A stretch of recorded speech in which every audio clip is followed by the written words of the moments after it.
Hello, welcome Technology Advisory Board, monthly meeting here, kicking things call to order at 7:10 p.m. on February 22nd. For roll call, we have Giuseppe, Ron, myself, Mike, Robert, Jim, Christian, and Ed. Motion to approve, that would have been January's minutes that I distributed that No, Dan sent out. no motion allowed. Oh, that's right. Can motion to approve. Good call. Jim, was that a prank question? No. Uh, Motion to approve January minutes will be reviewed at next meeting. Got it. Great. We'll move forward into group discussions and current activities. We had this on the last one was 2024 tab focus and priorities. I wanted to just check in. Well, we have half the people. We were doing the third Thursday of every month. Is that still good for everyone? Do we want to move to something else based on whom is here tonight? I'm satisfied with third Thursday. Yes. Cool. Mike, work for you, Bob? Yeah, it works for me. Be nice to actually get together sometime too. Yeah. And that was the other thing. Do we try to do we continue to do every month and then maybe try to do every other in person except for when the winter is and nobody wants to travel? I have a good idea. How about next month we meet in person, and then while we're at it, I can bust out some rally bars. We can all just go to the conference room and install them all. That sounds good. Oh, March 21st. Okay. Jim, are you How's that? golfing? That's good. That would be Yep. March 21st. March 21st? So we Yep. actually are first. I'll put it in my phone. Yeah, same here. Okay. Yeah, it's already on my phone, but yes. Third Thursday. I'll do it in person at the town. Cool, great. Um, Something else I kind of thought of just with some of our agenda items, something I've been doing a little bit more at work, is just establishing work groups. So just a smaller set of members to maybe work on a task or a project. I think it's tough for all 12 of us, 11 of us to get all of our thoughts together over email and maybe move some things along. So I know Jim heads up a lot of the ErieNet stuff, so he's definitely a good lead on those points. So I was just thinking maybe if we can start, possibly we could start doing that with some of those items, maybe to move some of those things along a little bit more smoothly or communicate and be effective. So all for thoughts from everybody on that, if that sounds good as we progress through some of the items on the list. I'm good with that idea. I mean, I'm going to stay on the ErieNet until we get it done, so Yeah, I'm not going to let off for a minute. Jim ErieNet. Going to happen, hell or high water. That's right. Great, cool. Thanks. That sounds good. I think we'll do some of that with some of these things in the list here.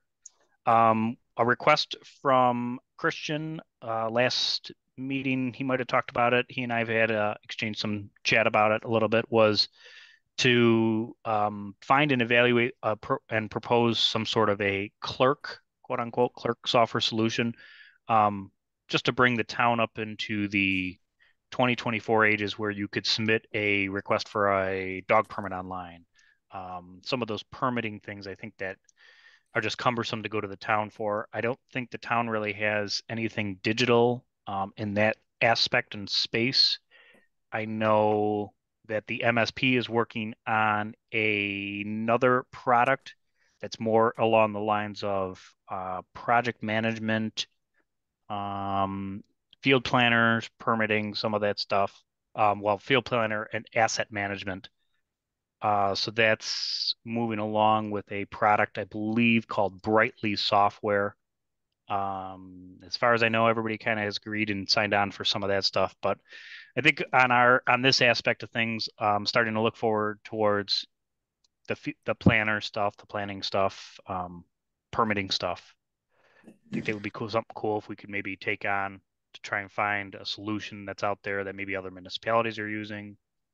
So that's what I was going to do next, Ron. I just went to New York City for the Association of Towns. Yeah. And I met with all the vendors, and the one that looks the best, unfortunately, is Oracle. And Oracle is Cha-ching. Yeah, exactly. The most expensive one, most likely. We have like the further discussion moving forward, but it's incredibly expensive, but I do believe that the board understands its need, and this is more for like accounting and budgeting and getting everything in the cloud and having software outside of Microsoft Excel doing tens of millions of dollars worth of budgeting. Gotcha. How receptive is the clerk to doing it? I mean, that'd be a critical piece, because if there's no will, there's no way. I'm just curious. To be honest, we had a brief discussion with the clerks. However, I am more concerned about accounting and everything else. The clerks definitely has benefit, as Ron said, with the permitting and being able to do that online. I just think budgeting is a little bit more important right now. I want to focus in that area first and then show the benefit and hopefully get buy-in from other departments like the clerk's office. Got it. Cool. Does anybody have any knowledge on any of those solutions out there? Anybody worked with any of those things? Know of anything yet? Jim, did you guys ever look at anything when you were there? Do you recall? Starting point, maybe? No, I would say that every time we tried to move in that direction, we were blocked by why are we doing it? Right, And right. we can't. That's why I asked the question about if there's will. Because if you really want to move in that direction, to justify it, you got to prove efficiencies, and you got to have people that are willing to learn what's necessary to implement a great product. And obviously, going to automate requires them to change the way they may do business, but also take on the responsibility of learning the process. And the biggest challenge I think we've seen in a town is them even taking on the web page and taking each department taking on the responsibility to update their areas. So, I mean, I think we're struggling through that right now, and I think we need to figure out a method of doing more integration with more transparency, or with more, buy-in, if you will. I'm not criticizing. I'm just saying it's the nature of the business. We all, in the technology world, we all live with this factor of the human interface to automation and software. You bring a new idea, and it means risking, them risking what they know and risking exposure that they may not understand it, or they may not be able to, harness it. Yep, understood. I wonder if maybe with that, Jim, is that maybe we should parking lot this for a little bit to try and help mold or mend or repair some of that website thing like we were talking about, to get a little bit more of that communication. I mean, the website's there already, it's established, it's used. Maybe just trying to enable other departments and department heads to manage it a little bit better and communicate better on the information sharing, before we try to pass something else along to say, hey, here's something else that, Yeah, and I think there's some other questions I think the media has addressed. It's like, you're allowed to pay your taxes online, but you really have to search for it. And then when you do find it, you find it's in fine print at the bottom of you can pay your bill. But then there's the issue of how much does it cost to actually use a charge card, or how do you get to pay the bill without getting hit with a big penalty? Because if you pay in cash or you pay with a check, you're not given a surcharge, but you are going to get hit with a surcharge on a charge card. And I think that from my examples so far with people, they felt that I'm paying my taxes, but it's going to cost me $70 to pay the surcharge. So I guess it's worth $70 to walk into the town hall and pay it not. Sure. So yeah, I think that's one of the issues when you look at paying online and automating in that direction. what is the cost of actually doing it, and will people actually utilize it at the end of the day? So, Yeah. I mean, I'd like to see how many people, if you can get the data on how many people actually pay their taxes online by using their charge card. I mean, I'd like to see what kind of numbers have come into the town hall as of late, and how many times or how many people actually took advantage of that thing. Right. I know it's been a big issue of doing it. The question is how many people took advantage of it, or how many people actually, found it in that regard. So I would like to do some more. I think some more research needs to be done on that aspect of the automation. Yeah, that's a great point too, right? If you burden the cost or bury the cost in that, then that makes it more difficult to pass along technology than was making it Right. easier in the first place. Yep. Right. Okay. I think that's a good idea. I think that'd be a great information to know, just to see where the base is there and understand, that.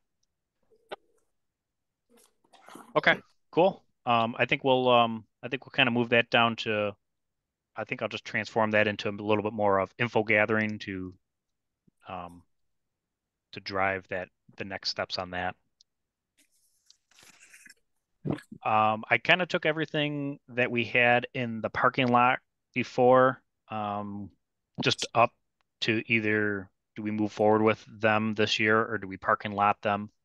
The first one was that Spectrum franchise agreement that comes up, I think, every time we talk.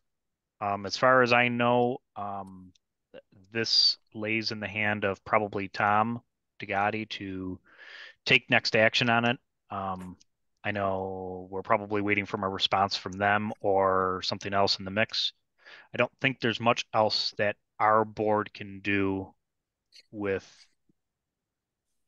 moving forward with that, either in a positive way or a negative way. One thing I would like to, and I don't know how to do it without triggering some things, but how many people have actually cut the cord? And because that's indicating how much we're actually getting in revenue from Spectrum. And has there been a significant number of people who have cut the cord, which means that our revenue is actually dropping from that check we're receiving. And Yeah. I don't know if we can ask the accounting to say, what was it last year and what did we do this year? I mean, just to maybe just on that level, see if there's been a significant drop in income that's coming in from the franchise. Because Sure. it maybe we're heading in a direction where if everybody starts cutting the cord and says they're done, well, then there is no need for a franchise agreement, right?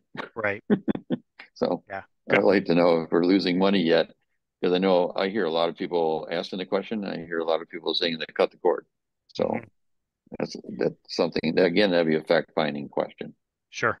I think that's a great idea too. I certainly can reach out, see if we can get some of that information. I think that'd be good to know. Like you said, I think trying to maybe push the limits would hurt us. Help us or hurt us. Right.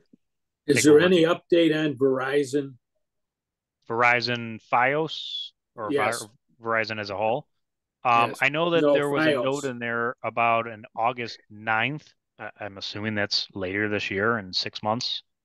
That potentially Fios isn't dead. I don't know what that note was or how long that was on our agenda for. I got to do a little info discovery on that, Bob, because I don't know what the last communication was on that. Unless, Jim, do you recall? No. Yeah. Well, I have to say, I've been on this committee for probably 10 years with Jim. Yeah. We've never gone a year without this being an agenda item. So I hate to lose it just out of nostalgia. Yeah. Okay, Bob, I agree. It's part of the fabric. That's right. Yeah. Yeah, I've heard through the grapevine that the Heron Point development has Fios, but I don't know really how true that is, or if it's being advertised as Fios, but it's really not, Yeah, that would be very interesting. Yeah. I would like to know that'd be really interesting, because I mean, all the conversations saying they didn't go any further than they had done in the last 10 years. I mean, that right. If they did some expansion and they were doing in that direction, it'd be nice to know they did it. But Well, if they did it, why would they not be looking for more customers? Exactly. Right. I mean, I Yeah. would think every person in that complex would have FiOS over Yeah. anything else, Yeah. right? I mean, I would. Yeah. So, I mean, I know the fire hall has a FiOS handoff, or not a FiOS handoff, but a fiber handoff from Verizon. Yeah. I got a That's friend a who county lives. connection. The town did. Yeah. Yeah. Yeah. I got a friend who lives there. I'm going to ask her about. Yeah. Yeah. Yeah, that would be an interesting one. Okay. Cool. I think there's little info finding on that on both of those items. There was a standardized PDFs for advisory board. I don't know if this was new last time. I don't know whether this came from or if anybody had any ideas what this was. Or were we trying to do what Jim, you and I tried to do about 8 years ago with not print, scan, fax, print, scan in again? Yeah. I don't think we need the biggest problem I'm thinking I have with that issue is that we had we're producing all these documents by using Word and Excel and all that, and therefore we're digitizing and they're searchable. And then we actually require the clerk's office requires to take it, make a photocopy of it, give 7 copies to them to build a packet for the town board meeting, and that packet is then put online, but it's not searchable unless you Right. got OCR. And to me, it doesn't make any sense. All you got to do is issue your PDFs to the clerk's office, assemble it into a single PDF, and you got yourself a done deal. So Sure. I think it's just the question of implementation of technology, and this is probably at the basic level. So, let alone trying to let them learn a new program. That's not a new program. That's just a process that's easily done by doing it. So, yeah, and I do know there was some Adobe licensing professional services done that was given out. I don't know who the recipient of that software was, but yeah. I do know that came through a couple months ago. So, okay, I think maybe we can take that. I could take that on as a next point to ask maybe some clerk process and just understand their current process. Maybe where's the hurdle in the flow, what causes them to want to print it 7 times, scan it, staple it, fax it, copy it. Yeah, it doesn't make sense. But old habits are hard to break. Sure are. Okay, cool. Broadband, ErieNet, August 7th, town board workshop. CBA needs to be done. Jim, updates on this, or do you? Okay, I heard from some stuff there. I heard from ErieNet today. We're trying to stay in constant communications on where we stand on things. They're actually at a association of towns right now giving a presentation on where ErieNet stands in Erie County. I had my own update, excuse me, prior to their meeting. We've been standing at actually doing a contract with them to actually do the services. And the primary target was to put fiber to the 911 system. The library is the #1 target for the county. And that was the prime for ErieNet. Because we had done our own project, we had our own need assessment done, that kind of put us in a very great spot for being a great client for them, and also to be a good showcase for them. That incorporated what would be our plants, our water plant, our sewer plant.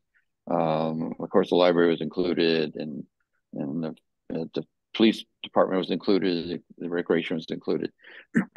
Well, they've kind of really grabbed onto what we did, and they've actually applied for another grant, which they will know about come April. And they believe they got a very high degree of response from the applicant or the persons that have the money, which is the state of New York, that they will be getting it. And if they do, we were looking at in the old contract with them that they were going to do a lot of the infrastructure work, and that our buy-in would be like $40,000 a one-time charge.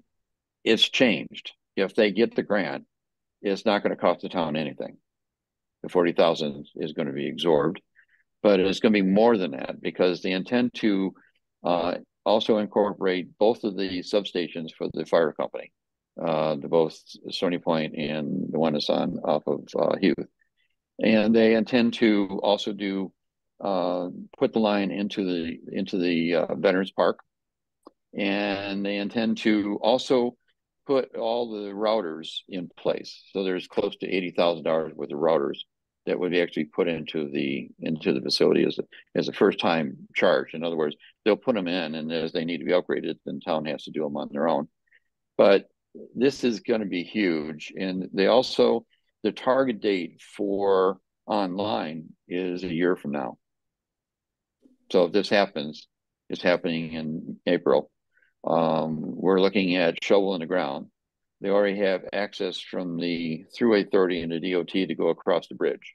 So a lot of the hurdles that need to be done have been accomplished. And I think that we're right there at that edge. I've asked that we have a contract and everything in our hands by our April meeting. So at the April meeting that we are going to meet, we'll have all the details and all of the engineering that will apply to what would be impacted on the town of Grand Island. I was going to meet with Pete today, but Pete's on a trip, so I'll brief him when he gets back. And Christian, you're on the line, so you're getting it straight from a conversation I had less than an hour and a half ago. Thank you. Awesome. That's great. Jim, do you need anything from any of us here? Not yet. I think that okay. I just want to make sure that you know that I'm not sitting and just idly saying, well, I wish. I'm really pushing on every button I can push. Yeah.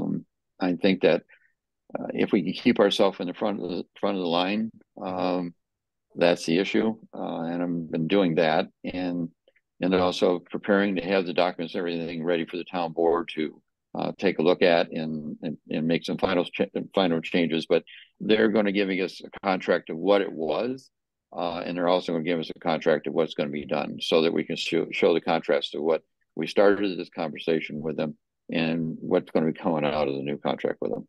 And but I'm enthusiastic about that. Right now, we don't have to do anything. I'll just keep you abreast of what's happening, and hopefully I'll have a ton of stuff for you in writing by the April meeting. Cool. That's awesome. And yeah, so this is really focused, the ErieNet project is really focused towards those municipality buildings, library, public services, not on the other residential end of things, right? No, right. That's correct. What it does, though, is they're bringing enough fiber over that the third parties can actually then start to do the end mile and start to do the implementation to the residential. And because they're touching so many pieces throughout the entire town, it looks like they could reach almost every sector of Grand Island. Cool.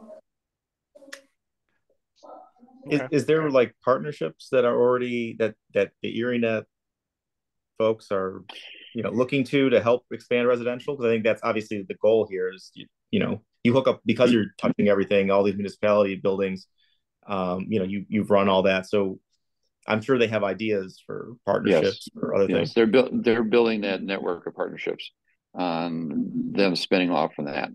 The question always was in the past, who's going to take care of the expense of that? Who's going to manage that? Who's going to do all that? Well, the first contract, or the proposal we had, was that we're going to start a public utility kind of thing to do it, and therefore not taking care of the end user, but those contractors would have an agreement to use our lines. ErieNet's going to be that agent, so they're building those relationships right now to do the spinoff to the population. So we're looking at providing the vehicle and making sure the governmental side of it is well wired, if you will, literally, and then also giving the opportunity to spin off into the residential and give competition for internet and broadcast.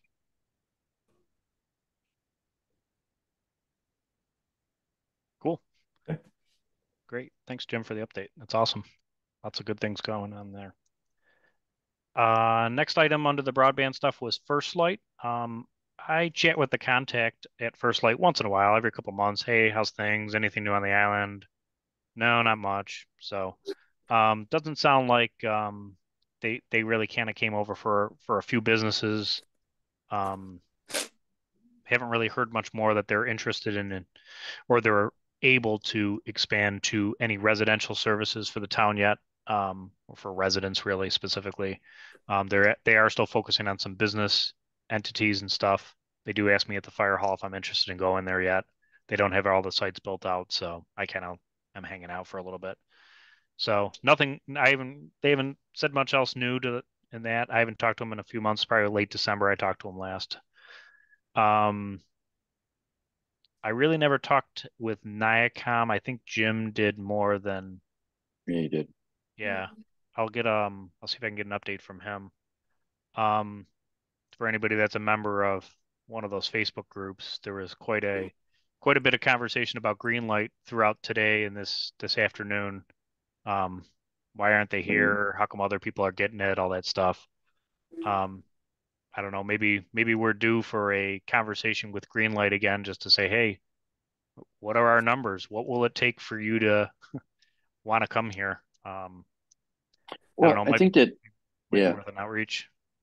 Well, the issue too is that they'll be hitchhiking on the backbone of what's coming over with ERINET. So they maybe have more conversations with them directly than we've been having conversations with them. I want to encourage them to do it and work with. If ERINET is going to be the backbone for Grand Island, well, then that's where they're going to set up, because the biggest cost is getting the backbone in place, right? Right. And I think I think they're talking to all of them, from what I got from Matt today from ERINET.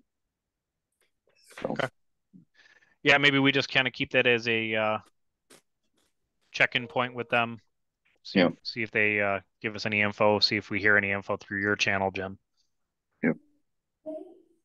We talked about the files piece. Couple discovery points there. We'll find out. And then lastly is that New York State Connect All, different from ERINET, right, Jim? Yeah. Okay. I don't know much about that at all. Connect All at all.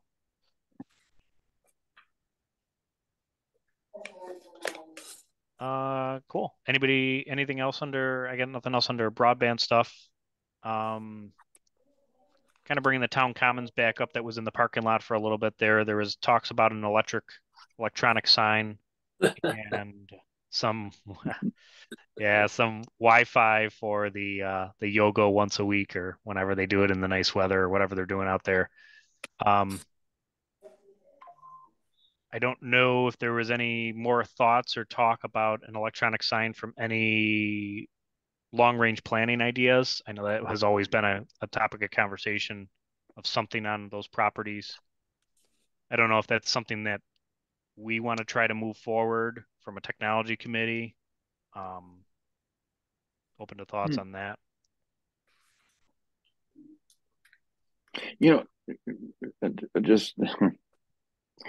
Just a thought.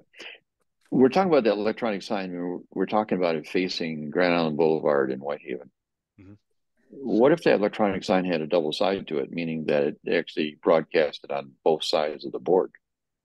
Therefore, it is facing the town hall, it is facing the park, and it could be a instrument for presentations and everything else within the park itself, or within the space of the open, or the space they're talking to. So that may be, just hit me by when you said having two, because one of the questions that came up in a meeting I had last night is that one of the proposals that they had for doing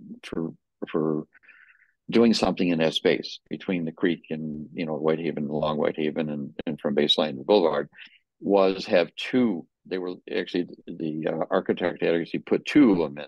He had one sitting on the corner of the Boulevard, and he had the other one sitting on the corner of Baseline at both ends of Whitehaven.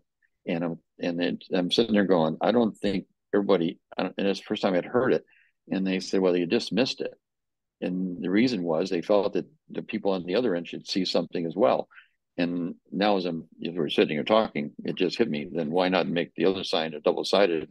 Then you are hitting both sides. Yeah, right. Coming and going either direction. Yeah. Right. Yeah. Where was that conversation at, Jim? What was that in? That was working. I'm working with the Recreation Advisory Board, and they have started. They are even working with a planner to do something with that space, with a new park setting and incorporating a gazebo and all those kind of things that are going on, and also addressing the creek that goes through the property. And so that was in the conversation about it, because they're also looking for grants to actually do it. So the planner has been hired and has put forward all the designs, and then the question is how they're going to build it. So the conversation with me was, what grants are available that we can actually implement this project to get it off the ground. Okay. Yeah, maybe we let them, leverage trying to find some grants and get a vision Yep. together, and maybe we jump back in for a technology review when the time comes. Yeah, I think that's a great idea. I think that, and I'll make sure that it comes back to us. Okay, cool. Great. And then maybe the other town commons thing we talked about was a Wi-Fi hotspot. I think maybe we just kind of ask, maybe we just put together a proposal for a vendor to evaluate that space and find a way to distribute some Wi-Fi. Right. So just, I hate to be doing this talking a lot, but one of the things you're that the knowledge wonder here. one of the things that Matt and I were talking about is the fact that they would like me to locate, if you will, when we put the sidewalk down Grand Island Boulevard, we put a conduit down Grand Island Boulevard as well that goes from Webb Road to Brick Oven, and it's on both sides of the road. And right now it's a vacant conduit with pool boxes and the whole 9 yards. So they want to have that to also illustrate the investment the town's already made in technology, to actually be an amendment to the grant that they're actually applying for, showing that the town has made an investment and it's going to be an asset that's going to be utilized by ErieNet when they actually start pulling their lines. Well, that line's right there in the park. It's right there, so you could actually produce, right, if you wanted to, you put the hotspot, it would be the sign itself. Sure. That would provide that internet access for the area. So we would have the ability right there to actually make a connection. So I think that could be done, and we can make that part of the ErieNet project when they talk about connecting the town hall, that we actually look at that piece being done. But then one of the things we're talking about, that sign, the sign would be controlled by the town hall. So therefore, the connection is that sign is going to have to be managed as far as what information is going to go out on it, and it's going to be managed out of the town hall. So we could actually have the internet control system right out of the town hall for that sign that will be out there for the people to use. Okay. I think we'll tag it onto the sign project then, or the sign. Correct. I think that would be a natural. Yeah. Okay. Cool. Thanks for all the knowledge tonight. 5G antenna guidelines. I don't think I ever got anywhere with any of that. I know some other municipalities did end up developing some guidelines and stuff.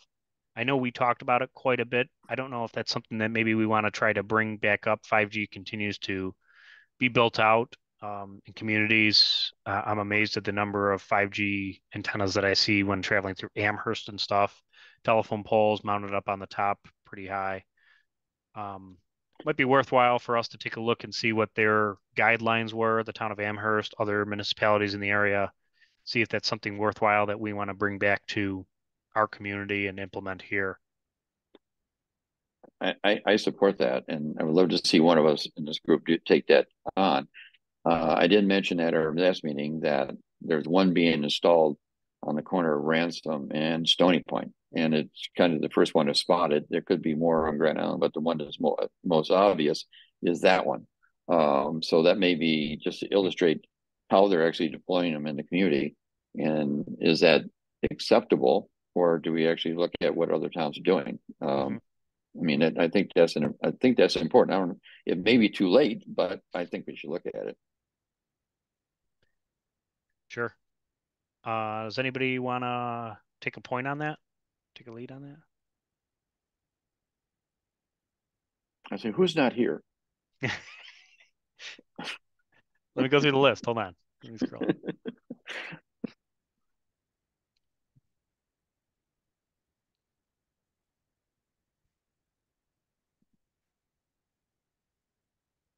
Give it to Robin. There we go. It's right up our neighborhood. Yeah. I'll dig up some info from another municipality, distribute this way, and then we'll see if anybody wants to take the point on gathering some more info and passing that along. Lastly, that I had under the move or park section was dig once. I think that's another one that we talked a lot about. I don't know that we ever truly solidified what we wanted or what we were hoping for on a dig once, conduits, future use, stuff like that.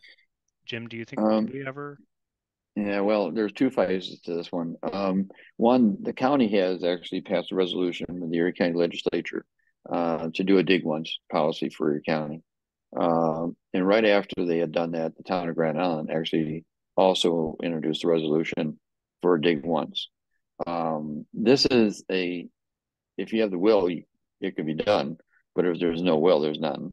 Mm-hmm. And the biggest opposition to the proposal is that when it comes to a town project, they don't want to increase the cost of the project by doing the dig once. And sure. I think that's been the obstacle for it. And so again, the question is the dig once for any outside contractors, or is it really for everybody, including the town itself? So I think we need to get a more of a clarification from the town board on how they like to see dig once be applied. A resolution has been passed. The question is, how do you implement it? And if there's a will in town hall with engineering, then we can get that done, because I think it's important.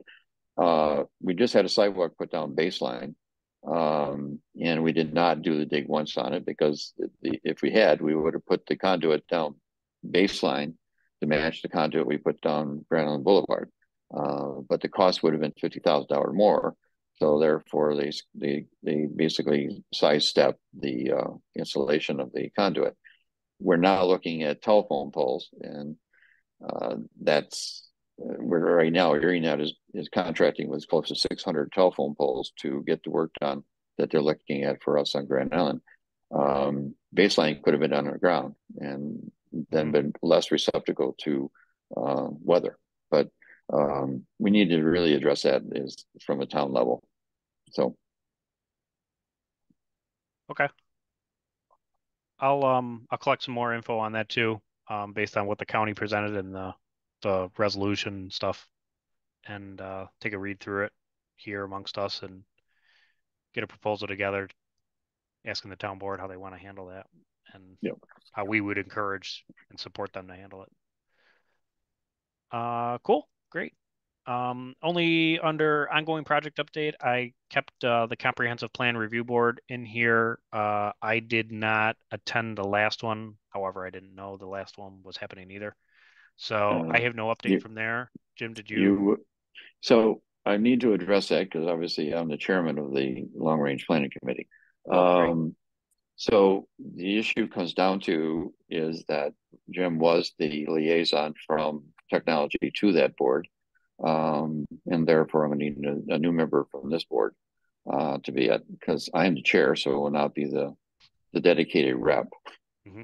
I can wear multiple hats, but I don't think I want to. I need more. I need one to really truly drive home the issue. I'll open the door. Somebody's got to walk in and start giving the report. So I don't know. It's up to you. You all got to figure this out, and Ron, maybe it's going to be you. Cool. Thanks. And the meeting, by the way, the meeting is 1 week from tonight. Okay. Or what? Actually, 1 week from yesterday. It's the following. It's last 28th, Wednesday, February 28th. Yeah. Okay. Yeah. All right. 6:30. Zoom or in person? Person. Okay. Town. And prepare for 2 hours. Bring snacks. Yeah. Okay. Great. Not much else. I didn't have anything else under the parking lot, just based on our TBD above. Couple town IT updates that I just kind of wanted to pass to everybody. I don't have an update from much of these the DSS project. I'll get a little bit of info on maybe the percentage of how far along they are. I know there's a lot of things going on with that. Conference room technology improvements. Christian and I did review some technology. We did land on Logitech stuff. The MSP for us procured it and has ordered it. So waiting for that to come in and get it installed and get these rooms kicked off and get moving on that. So that would be great. A little bit of work going on some of our current cyber presence, cyber footprint. What exposures, what's out there, what should we be looking to do internally in the town and either close the gap or improve in the cyber footprint of that. I know standardized signature templates has been on here since I joined. I'm going to get this off the list this year. That's my goal. DR stuff, they're moving along with building out a space for DR. Equipment was ordered, racks were ordered, so they're moving along on that, which is great. We will get the equipment that was retired from production before it's out of support, so that'll happen.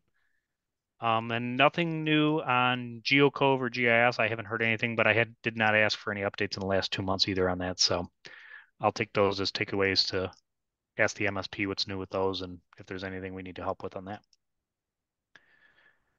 Otherwise, outside of that, anybody got anything to discuss? Roundtable? Questions, thoughts, things we should do?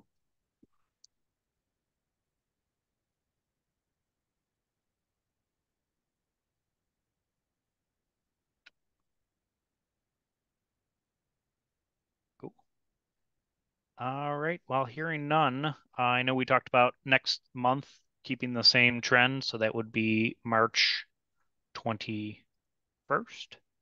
We'll do an in-person. We'll still have a Zoom up for anybody that can't attend, but we'll plan on doing an in-person for those who want to travel. And that's about it. I cannot entertain a motion to adjourn, but I can document that we adjourned at 7:52 p.m. Got it. Cool. Thanks, everyone. Thanks, guys. Thank you.